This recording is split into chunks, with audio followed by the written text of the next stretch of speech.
అందరికీ నమస్తే అండి. ఉమ్మడి ప్రకాశం జిల్లాలో కీలకమైనటువంటి వ్యక్తిగా, ఒక సమూహపు శక్తిగా అద్దంకి ప్రాంతంలో అద్దంకి ప్రజలతో విడదీయరాని బంధాన్ని ఏర్పరచుకున్నటువంటి వ్యక్తి గొట్టిపాటి రవికుమార్ గారు. ఇప్పుడు ఈయన వరుసగా 5 సార్లు ఎమ్మెల్యే, అద్దంకి నుండి 4 సార్లు ఎమ్మెల్యేగా గెలిచారు. పార్టీలు వేరైనప్పుడు కూడా గెలుపు అనేది రవికుమార్తోనే ఉంటుందని చెప్పడంలో అతిశయోక్తి లేదు. సో ఇప్పుడు ఈయన జిల్లాలో కీలకంగా వ్యవహరిస్తున్నారు. అదేవిధంగా రాష్ట్రంలో రవికుమార్ గారికి ఒక ప్రత్యేకత కూడా ఉంది. ఏంటంటే జిల్లాలో ఉన్నటువంటి ఎమ్మెల్యేలు అంటే తక్కువ మంది ఉండని, ఎక్కువ మంది ఉన్నాయి, ఆయన ఏ పార్టీలో ఉండని, ఈయన చెప్తే మిగతా ఎమ్మెల్యేలు కూడా సరేను, ఏ విషయమైనా సరే ఒక విషయానికి సంబంధించి ఇది నాకు కావాలి లేకపోతే ఇలా చేయండి అని అంటే ఖచ్చితంగా రవికుమార్ గారి మాట వినే పరిస్థితులు ఉన్నాయి. సో అందుకనే రవికుమార్ గారు మొన్న జరిగినటువంటి సార్వత్రిక ఎన్నికల్లో విజయం సాధించడంతో పాటు మంత్రిగా కూడా ఎన్నికైనటువంటి పరిస్థితి మనందరికి తెలిసిన విషయమే. సో ఈ కోవలో దర్శికి సంబంధించి రవికుమార్ గారు వారి అన్న కుమార్తె లక్ష్మి గారిని అక్కడ బరిలో నిలిపి అత్యంత ఉత్కంఠభరితంగా హోరాహోరీ పోరులో తక్కువ మెజార్టీతోటి ఓడిపోయినటువంటి పరిస్థితులు రవికుమార్ గారి కుమార్తె అని చెప్పొచ్చు, ఆ లక్ష్మి గారి పరిస్థితులు అక్కడ అనమాట. సో 2,500 మెజార్టీతో మాత్రమే ఆమె ఓడిపోవడం జరిగింది. సో ఇందులో భాగంగా ఆమెని కూటమి అధికారంలో ఉంది కనుక ఇప్పుడు జడ్పీ చైర్మన్ చేసే దిశగా రవికుమార్ గారు సైలెంట్గా అడుగులు వేస్తున్నారు. ఇక విషయంలోకి వెళ్తే గొట్టిపాటి లక్ష్మి గారు ఆమె ఓటు నరసరావుపేటలో ఉంది. సో ఇప్పుడు ఆమెని ప్రకాశం జిల్లా జడ్పీ చైర్మన్గా చేయడానికి ప్రకాశం జిల్లాలో ఎక్కడో ఒకసారి జడ్పీటీసీకి గెలవాల్సిన అవసరం ఉంది.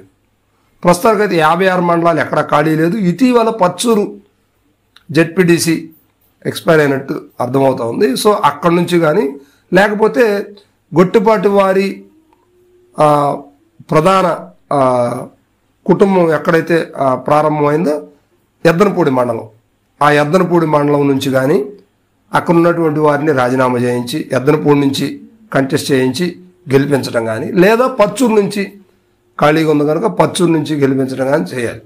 సో ఈ క్రమంలో ఉమ్మడి ప్రకాశం జిల్లాలో 56 మండలాలు జడ్పీటీసీలు ఉన్నాయి. 56 మండలాలకు సంబంధించి మెజార్టీ పీపుల్తో కలుపుకుంటే వారికి కనీసం 30 దాకా జడ్పీటీసీ స్థానాలు అవసరమై ఉంది. ఈ 30 స్థానాలు కనుక అవసరమై వీళ్ళు సాధించుకోగలిగితే ఖచ్చితంగా జడ్పీ చైర్మన్ లక్ష్మి గారు అయ్యే అవకాశాలు అయితే ఉన్నాయి. సరే, ఇదంతా జరగడానికైతే రవికుమార్ గారు ఆయన వ్యూహాలు, ఆయన ప్లాన్లు అనేవి బయటికి తెలియదు, చాలా సైలెంట్గా వర్క్ చేస్తూ ఉన్నారు. అది కూడా జరుగుతుంది ఎట్టి పరిస్థితి. ఎందుకంటే కూటమి అధికారంలో ఉంది కనుక, అధికార ప్రభుత్వం ఉంది, ఈయన మంత్రిగా ఉన్నారు కనుక ఖచ్చితంగా లక్ష్మి గారికి జడ్పీ చైర్మన్ అవడానికి అన్ని దారులు క్లియర్ అయినట్టే కనిపిస్తూ ఉన్నాయి. కానీ ఉన్నటువంటి 12 స్థానాల్లో ఒక్క స్థానమే వీళ్ళకి పెండింగ్ అయితే ఉంది. ఎందుకంటే వైసీపీ గెలిచినటువంటి స్థానం దర్శిలో ఉన్నప్పుడు కూడా అక్కడ ఇన్ఛార్జిగా లక్ష్మి గారే ఉన్నారు. ఇక మిగతా అన్ని టీడీపీ స్థానాలే. ఒకే ఒకటి ఎర్రగొండపాలెం ఉంది. ఎర్రగొండపాలెం మాత్రం వైఎస్ఆర్సీపీ అక్కడ కూడా గెలవడం జరిగింది. కానీ అక్కడ తాడిపత్రి చంద్రశేఖర్ గారు కొత్త కనుక ఖచ్చితంగా కూటమి నిర్ణయాలకి తలంచక తప్పదు. కాదని అడ్డు పెట్టే అంత పరిస్థితులు అయితే చంద్రశేఖర్ గారి దగ్గర అయితే లేవు. ఉన్న వాస్తవం అయితే ఇది ఫ్యాక్ట్. సో ఆ దిశగా చూస్తే ఖచ్చితంగా 30 స్థానాలు, 30 జడ్పీటీసీలని రవికుమార్ గారు సాధించడం అనేది పెద్ద విషయం అయితే కాదు. ఎందుకంటే ఏకదాటిగా 5 సార్లు ఎమ్మెల్యేగా గెలిచినటువంటి రవికుమార్ గారికి 30 జడ్పీటీసీ స్థానాలని సంపాదించుకోవడం. ఎందుకంటే ఉన్నటువంటి ఎమ్మెల్యేలంతా వాళ్లే.